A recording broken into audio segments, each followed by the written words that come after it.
अस्सलाम वालेकुम, welcome to the channel and welcome to the new chapter of public health. आज जो हम बात करेंगे वो है सैनिटेशन। सैनिटेशन का टॉपिक जो है ना वो रिलेटेड टू द सफाई है। सफाई कि आपने अपनी सफाई का ख्याल किस तरह से रखना है। अब हमारे पास मुख्तलिफ़ ऐसे वेस्ट होते हैं, मुख्तलिफ़ ऐसे गंदे इन्वायरमेंट होते हैं कि मतलब उसको साफ़ रखना हमारे लिए ज़रूरी होता है। क्योंकि अगर हम वैसे भी अगर आप देख लें तो सफाई निस्फ़ ईमान है। अगर आप सफाई नहीं करेंगे तो बहुत सारी डिजीज़ जो है ना आपको लग सकते हैं।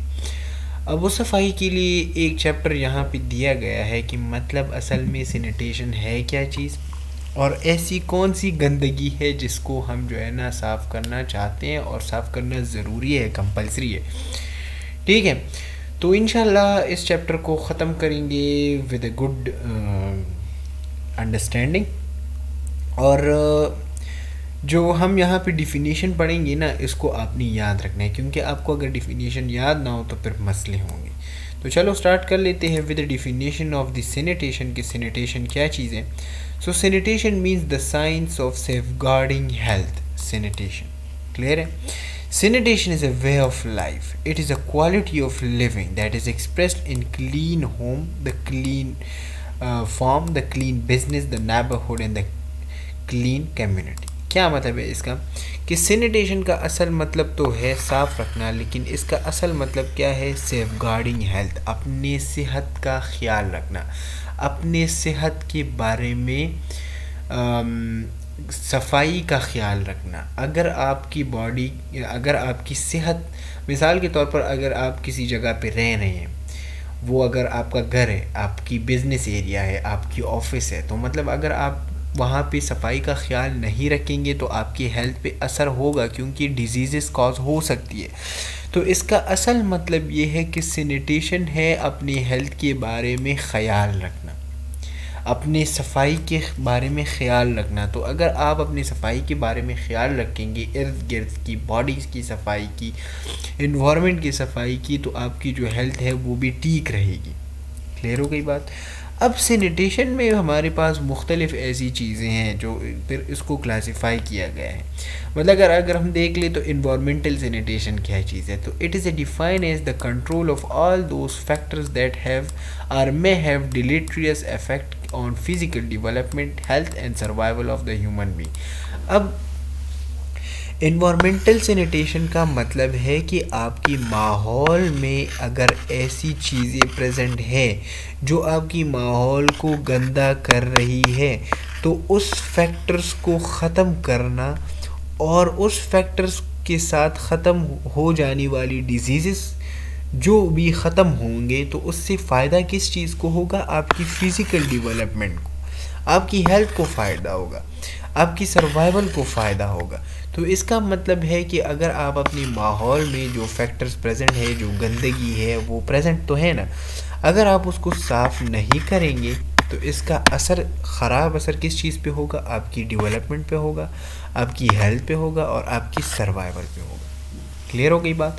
तो ये इसी तरह से जो है ना चलता रहता है कि अगर इन्वायरमेंट साफ़ है तो मसले नहीं आएंगे, अगर इन्वायरमेंट में मसले हैं तो आपकी ह्यूमन हेल्थ में भी मसले आ सकते हैं।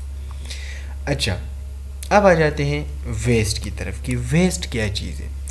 Waste is consider under house and street refuse, solid and liquid human excreta and liquid waste. क्या मतलब है कि हाउस के अंदर, घर के अंदर या स्ट्रीट के अंदर, या सॉलिड हो, लिक्विड हो और ह्यूमन वेस्ट हो, ह्यूमन एक्सक्रीटा हो जो एक्सक्रीशन है, और अगर कोई लिक्विड वेस्ट हो तो इसको हम क्या कहते हैं? वेस्ट कहते हैं। मतलब इस सारी चीज़ों को हम क्या चीज़ कहते हैं? कंसिडर करते हैं, वेस्ट ही कंसिडर करते हैं। वेस्ट असल में वो चीज़ है जो गंदी चीज़ है, जो ज़ाया करने वाली चीज़ है, जिसका कोई इस्तेमाल नहीं है। क्लियर हो गई बात। तो ये कुछ बेसिक्स डिफिनीशन थे। इसके बाद आ जाते हैं इम्पॉर्टेंस ऑफ द सैनिटेशन। तो सैनिटेशन क्यों ज़रूरी है? अगर आपको मैं बताऊँ, मिसाल के तौर पर आप जो है ना, मिसाल के तौर पर ये एक कम्युनिटी, क्लियर है। अब इस कम्युनिटी में बहुत सारे लोग जो है ना रह रहे हैं, सही हो गई बात।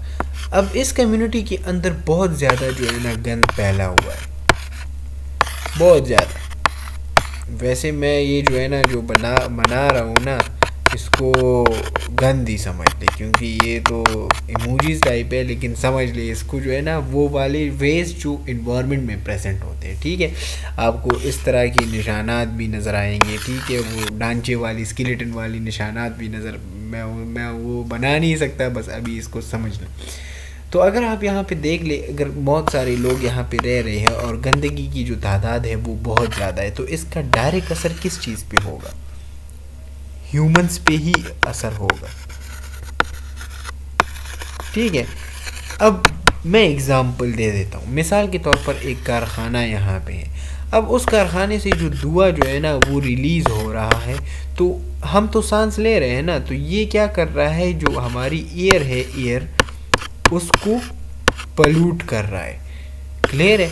अगर इस कारखाने से कोई जो है ना कोई नालों में जो है ना क्या आ रहा है, कोई गंद वगैरह आ रहा है, कोई केमिकल्स आ रहे हैं, तो उस केमिकल्स की वजह से हमारी जो है ना वो वाटर क्या हो रही है, वाटर जो है ना वो ख़राब हो रही है। अब उस वाटर को कौन ले रहा है? ह्यूमंस ले रही है, तो उसकी ह्यूमन की जो है ना हेल्थ को इफ़ेक्ट होगा। इसके अलावा अगर मिसाल के तौर पर कोई जो है ना धुआं जो है ना वो रिलीज़ हो रहा है, ठीक है, अब उस धुएं का असर क्या होगा? हम तो सांस ले रहे हैं, उसका असर वही ह्यूमन पे होगा। तो मतलब इसका, मेरा मतलब यहाँ पे ये है कि जब भी इन्वायरमेंट ख़राब होगा वहाँ पे सैनिटेशन की ज़रूरत होती है, क्योंकि अगर हम सैनिटेशन नहीं करेंगे तो फिर मसले कहाँ पे आएंगे? मसले जो है ना वो पब्लिक को ही आएंगे जो वहाँ पे रह रही। तो यही मेन इम्पोर्टेंस ऑफ सैनिटेशन है। अच्छा, इसको जो है ना एक बार पढ़ लेते हैं।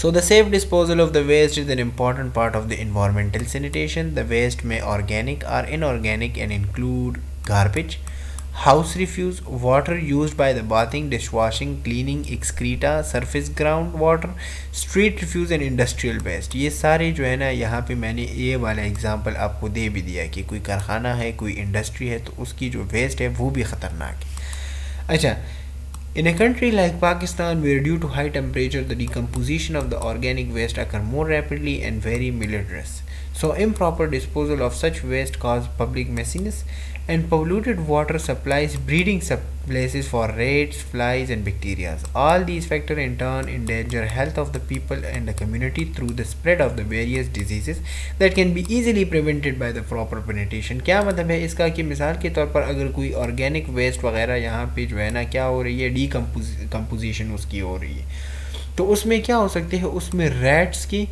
जो चूहे वगैरह है, और इसके अलावा जो फ्लाइज है और जो बैक्टीरिया है उसकी ग्रोथ हो सकती है, उसकी ब्रीडिंग हो सकती है। तो यहाँ पे फिर से माहौल तो गंदा हो सकता है ना, तो उसका असर किस चीज़ पे होगा? इसका असर हमारे पास हमारे ह्यूमंस पे ही होगा।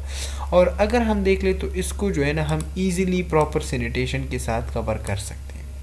क्लियर हो गई बात? तो ये हमारे पास इम्पॉर्टेंस है। अब कुछ बेसिक चीज़ों की तरफ आ जाते हैं कि रिफ्यूज़ क्या चीज़ है, हाउस एंड स्ट्रीट रिफ्यूज़ क्या है, ट्रेड रिफ्यूज़ क्या है, गार्बेजेस क्या चीज़ होती है, तो इसको कवर कर लेते हैं। अच्छा, सो रिफ्यूज़ हमारे पास क्या है? It may refer to organic or inorganic material and include house and town refuse. मतलब अगर आप देख ले, हाउस में ऐसी चीज़ें तो होती हैं ना। रिफ्यूज़ का मतलब ये है कि मिसाल के तौर पर आपकी जो है ना कुछ ऐसी चीज़ें आप इस्तेमाल कर ले। मिसाल के तौर पर आपने जो है ना मैं एक एग्ज़ाम्पल दे देता हूँ वाटर की, कि आपने जो वॉश है उसके लिए जो वाटर इस्तेमाल किया, तो क्या अभी वो रिफ्यूज़ है या आप उसको जो है ना फिर से इस्तेमाल करेंगे? रीयूज़ तो नहीं कर सकते ना, वो रिफ्यूज़ ही हो गई है ना। मतलब आपने उसको रिफ्यूज़ कर दिया कि अब मैं इसकी बात जो है ना इसको इस्तेमाल नहीं करूँगा। इसके अलावा हाउस में बहुत सारी ऐसी चीज़ें होती हैं जिसको हम दोबारा इस्तेमाल नहीं करते। तो जो हाउस रिफ्यूज़ हैं और जो टाउन रिफ्यूज़ हैं इसको हम रिफ्यूज़ कहते हैं। ठीक है, और इसमें ऑर्गेनिक और इनऑर्गेनिक मटेरियल्स हो सकते हैं। क्लियर है? But not human excreta. आपने देखा ना कि मतलब हम शावर के लिए जो इस्तेमाल करते हैं वो तो इस तरह नहीं है, लेकिन हम इसमें हमारे रिफ्यूज़ में हमारे पास ह्यूमन एक्सक्रीटा इंक्लूडेड नहीं है। क्लियर हो गई बात? मतलब आप देख ले, आप जो है ना मिसाल के तौर पर सब्ज़ी काट रहे हैं, ठीक है, तो सब्ज़ी में सब कुछ तो पकाना नहीं होता ना, कुछ ऐसी चीज़ें होती है जिसको आपने फेंकना होता है, तो वो भी रिफ्यूज़ में आ जाती है। लेकिन इसमें आपने ये बात याद रखनी है कि human excreta are not the refuse. Clear? It consist of the dry material like papers, ashes, cinders, glass, tins and rags. ये आपने देख लिया कि मतलब इसकी बेस्ट एग्जांपल्स क्या है, पेपर है, एशेस है, सिंडर्स है, ग्लास, टिन्स एंड रैग्स, ये हमारे पास रिफ्यूज़ के एग्जांपल्स हैं। अच्छा, इसके अलावा हाउस एंड स्ट्रीट रिफ्यूज़ क्या चीज़ होती है? So it includes all waste material from house and shops that can not be removed by drain. वो रिफ्यूज़ जो शॉप से और हाउस से हमारे पास आती हैं और ये ड्रेन्स के ज़रिए रिमूव नहीं होती, मतलब जो नाली होती हैं उसमें पानी होता है उसके ज़रिए ये ड्रेन नहीं होती, तो इसको हम फिर हाउस एंड स्ट्रीट रिफ्यूज़ कहते हैं। अच्छा, it consist of the little cow dung but large quantity of stable manure, street sweeping and leaves, garden refuse, waste fruit and vegetable, old glass, tins, ashes, paper and dead animals। ये सारा कुछ जो है ना ये किस चीज़ में आ जाता है? ये हमारे पास आ जाता है स्ट्रीट रिफ्यूज़ में। क्लियर हो गई बात? मतलब आप देख ले, काउ डंग से लेके वेजिटेबल्स तक, डेड एनिमल्स तक, पेपर्स तक, ओल्ड ग्लासेस तक, ये सारा कुछ जो है ना हमारे पास क्या है? हाउस एंड स्ट्रीट रिफ्यूज़ है। अच्छा, अब आ जाते हैं ट्रेड रिफ्यूज़ की तरफ। So it include refuse of any trade manufacture और बिजनेस और एनी बिल्डिंग मटेरियल। मतलब ट्रेड रिफ्यूज़ में हमारे पास आप देख लिया, अगर कोई बंदा जो है ना वो घर बना रहा है तो अब उसमें जो है ना जो ऐसी चीज़ें हैं जो इस्तेमाल की नहीं है, ठीक है, या कोई बिल्डिंग मटेरियल है वो इस्तेमाल का नहीं है, तो फिर उसको वो क्या करेगा? ट्रेड रिफ्यूज़ में डालेगा। क्योंकि वो तो घर से नहीं आई ना, वो तो कोई किचन से नहीं आई ना, उसमें तो कोई पेपर नहीं है ना, ऐसी मटेरियल जो बिज़नेस के लिए इस्तेमाल हो, कोई बिल्डिंग मटेरियल हो। क्लियर है? अच्छा, गार्बेज क्या चीज़ होती है? So garbage, kitchen refuse is called garbage and consist of cooked but unused food, vegetables, peeling plus and egg shells. ये हमारे पास क्या हो गए? मिसाल के तौर पर आप देख लिया, आप अंडा पका रहे हैं तो अंडे का जो छिलका होता है आपने उसको जो है ना मतलब तोड़ना होता है, फिर उसको जो है ना पकाना होता है, तो वो जो कवरिंग होती है एग शेल्स जिसको हम कहते हैं, वो तो हम पका नहीं हो रहे हैं ना, हम उसको जो है ना वो ज़ाया कर देते हैं, हम उसको जो है ना रिफ्यूज़ कर देते हैं, तो फिर उसको जो है ना हम क्या कहते हैं? गार्बेजेस कहते हैं। मतलब किचन की जितनी भी रिफ्यूज़ हैं उसको हम क्या कह सकते हैं? गार्बेजेस कह सकते हैं। क्लियर? अच्छा, अब इसके बाद हमारे पास क्या है? इसके बाद है हमारे पास collection, removal and disposal of the refuse. किस तरह से जो है ना हमने कलेक्शन करनी है रिफ्यूज़ की, रिमूवल किस तरह से करनी है, and disposal of the refuse हमने किस तरह से करना है। क्लियर है? अच्छा, अगर आप यहाँ पे देख लेना तो यहाँ पे methods of the final elimination of the refuse की बात हो रही है, तो इससे पहले ये वाला जो है ना ये आपने देखना है। अच्छा, यहाँ पे ये थोड़ा सा वो नज़र आ रहे कुछ प्रिंटिंग की मसाइल है, लेकिन खैर मैं आपको यहाँ पे समझा देता हूँ। So the system use for the collection, removal and disposal of the refuse other than human excreta are called scavenging. क्या मतलब है इसका? स्कैवेंजिंग मतलब ये है कि जो रिफ्यूज़ है आपने पहले उसको कलेक्ट करना है, उस जगह से रिमूव करना है और एक ऐसी जगह पे डिस्पोज करना है कि वहाँ इससे कोई किसी चीज़ को ख़तरा ना हो। अब ये जो सारा मेथड होता है ना, इसमें सारे गार्बेजेस, सारे रिफ्यूज़ आते हैं, सारे रिफ्यूज़, लेकिन इसमें सिर्फ और सिर्फ अगर नहीं आती वो है ह्यूमन एक्सक्रीटा। क्लियर है? अब इस सारे प्रोसेस को कलेक्ट करना, रिमूव करना और डिस्पोजल करना, इसको हम क्या कहते हैं? स्कैवेंजिंग कहते हैं। क्लियर हो गई बात? लेकिन इसमें ह्यूमन एक्सक्रीटा नहीं होगा, ये बात आपने याद रखनी है। अच्छा, इसके अलावा अगर हम देख लें, so the practice of depositing refuse and waste material in the street on the footpath is common in most cities. मतलब क्या है कि अगर आप देख लें तो बहुत सारे लोग क्या करते हैं कि वो डिस्पोज करते हैं रिफ्यूज़ को या तो स्ट्रीट में, मतलब या फुटपाथ पे या रोड पे उसको पेंग देते हैं, ठीक है, तो इसको हम जो है ना इसको फिर कलेक्ट करना होता है। So in our country the organic refuse quickly undergo purification in the presence of the moisture and the warm as the result there will be an offensive smell and the place will serve as a breeding site for the flies and rats। पहले इसको जो है ना एक दफ़ा पढ़ लेते हैं फिर मैं आपको समझाता हूँ। So the refuse from the houses in the cities and the towns should be put into the flying and a poor covered dustbin made up of the metal and brick material. These should be kept on the rises platform, and this should be in the sufficient number and capacity to meet the premises. Acha, this should be placed in a fair distance from the house, but not more enough from the convenient use. The content of the dustbin should be removed on the daily basis by covered barriers to the finally disposal area where the refuse should be eliminated. अब मैं आपको simply बता देता हूँ ये असल में क्या बात कर रहा है। ये बात कर रहे हैं कि मिसाल के तौर पर एक सिटी है, क्लियर होगी बात। अब मिसाल के तौर पर ये हमारे पास एक सिटी है, यहाँ पे क्या हो गए हैं, यहाँ पे ये हमारे पास क्या है, ये हाउसेस 1 2 3 4, क्लियर है। अब ये यहाँ पे बता रहे हैं कि कुछ लोग इस तरह करते हैं ना कि उस सड़क पे या जो है ना स्ट्रीट पे इसको जो है ना फेंक देते हैं। तो अगर आपने इसको मना करना है तो किस तरह से करेंगे। तो ये कह रहे हैं कि आपके पास डस्टबिन होने चाहिए, ठीक है। अब वो डस्टबिन क्या करेगा, वो डस्टबिन कवर होगा विद मेटल, क्लियर। और ये जो डस्टबिन है ना ये भी मेटल का बना होगा। दो बातें हो गई।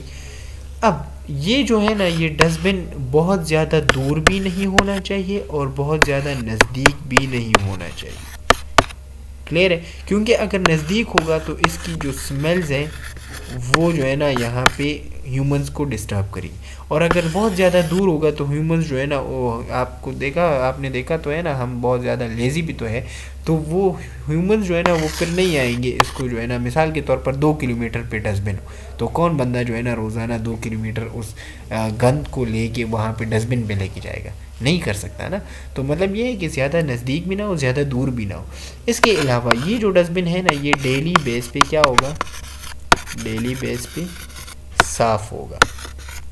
जो भी रिफ्यूज़ उसके अंदर है उसको जो है ना आपने वहाँ से उठाना है, और जब ये यहाँ से उठाया जाएगा तो जो भी एक कन्वीनियंट एरिया आपने जो बनाया हुआ है डिस्पोज करने के लिए, तो जो रिफ्यूज़ आपने कलेक्ट किया है वहाँ पे आपने उसको क्या करना है, डिस्पोज करना है, सही है।